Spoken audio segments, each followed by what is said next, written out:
So I've been putting off this video for a while, and it's Booked with Stacey that's actually pushed me with a video I was just watching about how she doesn't want like spoilers and stuff like that. So with Hazelthorn, we don't really have to worry about spoilers because I am on my fourth read through of this book, and I can't remember it. Now, I love Don't Let the Forest In. And it's the same vibes in Hazelthorn. The forest takes what the forest wants. Only instead of the forest, it's a garden. And we have Evander and I'll just read the back of it real quick for you guys. Evander knows what it is to be buried alive, the quiet fitting around him like a well-tailored grave. From the day he was taken by his reclusive billionaire guardian, Evander has lived like a ghost in the forgotten corners of Hazelthorn Estates. He can never leave, he can never go into the gardens, and he can never be alone with Laurie, the boy who tried to kill him amongst the roses 7 years ago, the boy he is secretly obsessed with. But when the Guardian is murdered and Evander inherits Hazelthorn, Laurie may be the only one who can help him find his Guardian's killer before he is next.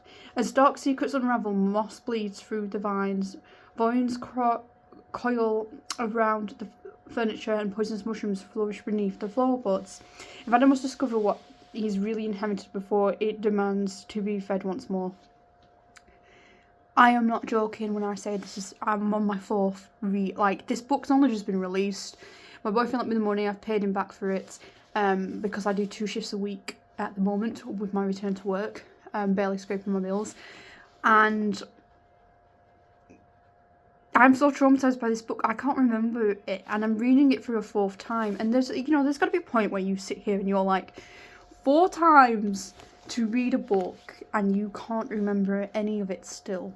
And I'm really pushing myself. I am really reaching to try and remember this book, this story. This I've only read twice. This I'm on the 4th read through, and I still can't remember a word other than there's this, like, basically the synopsis, this blurb, what this is telling us. I rated it 5 stars, and I've been rereading it because I wanted to give my honest thoughts. I wanted to write a review, and that's all I can remember, that the vibes were like this. So I don't know what's going on in Hazelthorn, right? I don't know what C.G. Drews wrote when they wrote this book. And again, to be reading it a 4th time, this book's clearly well loved at this point, you know. It's only just been released. Very excited to have got a copy. The cover was by Jana Haderstroff. I hope I'm saying that right. And I, for the life of me, no matter how many times I read this, can never remember the plot. And at first I was like, that's weird. That's definitely weird, right? Because when you read a book, you can, like, if you've read it twice, it's a push for me to read a book twice, right? You can still normally remember pretty much what the book is about. Complete mind wipe every single time I read this book. Every single time. I'm glad I own a copy and I can keep going back and I can keep reading it. And I'm pacing myself this time. I'm reading it in little chunks every day to try and remember it, and I just can't remember Hazelthorn. I don't know what goes on in this book. Not a freaking clue.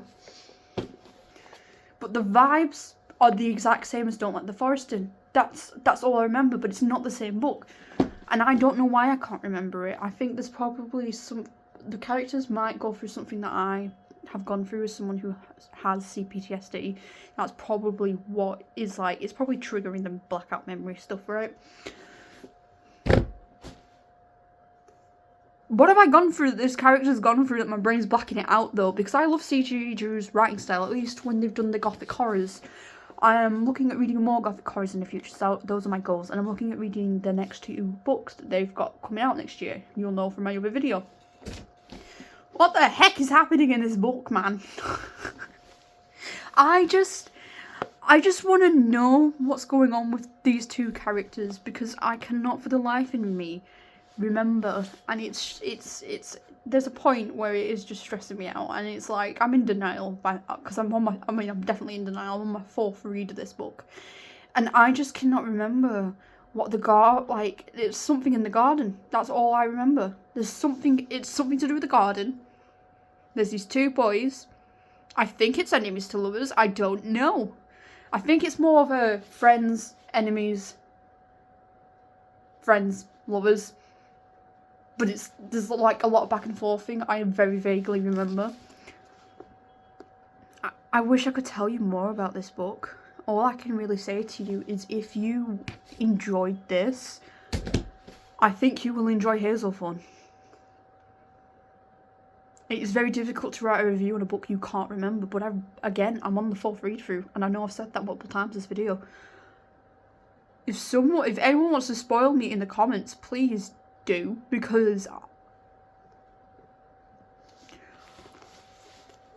what is going on in this book, man? What is going on in this book? How can I read a book 4 times and not remember, like...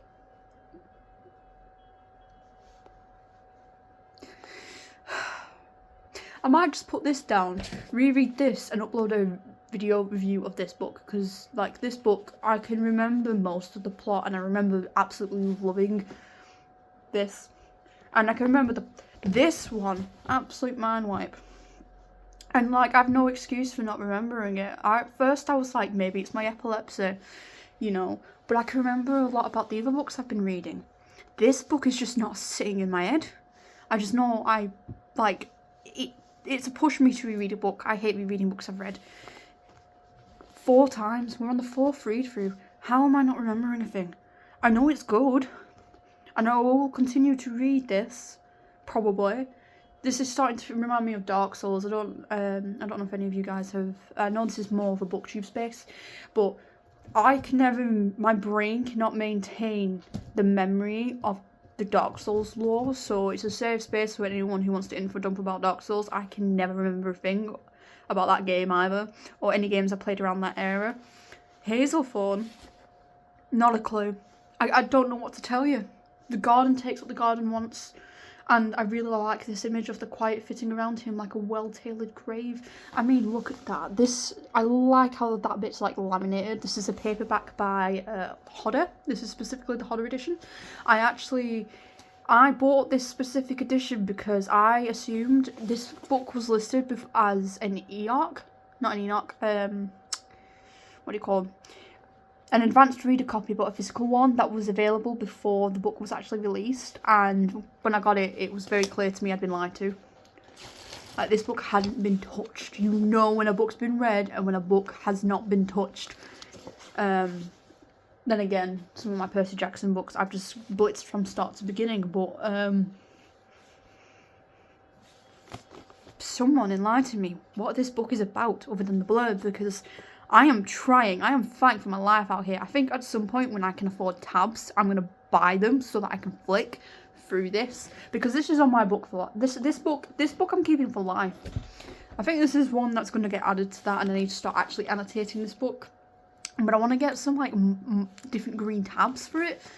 This book's just not fitting in my head, no matter how many times I read it. And I know that I'm enjoying it, because for me to pick up a book again, it very rarely happens. I struggle with rereading books I've read. Fourth time's the charm, right, guys? 4th time is the charm. Oh, it's hopefully somewhere I'm going to remember what this book is about, because again, C.G. Drews writes this like the gothic stuff, the gothic horror, this like the imagery of like, it's very, I don't know how to describe it, but what I do remember is it's kind of very like dark academia. It's that sort of thing, and I love books like that. I just don't know where to find more books like that. Those are the sort of books I want to be reading and I want to be seeing on my page recommended to me. I don't care if it's straight, gay, bi, whatever. I don't care who the main character is. I just want more gothic horrors. I want more books that go on about nature. And I want more books like Hazelthorn. And I'm basically off the fact that it is reminiscent, and that's all I can maintain of Don't Let the Forest In. That is literally all I can review, because again, 4th read through, guys, and I'm not maintaining what this book is about, and it is in some part stressing me out. Have you read Hazelthorn, and what did you think of it? I'll see you guys in the next one.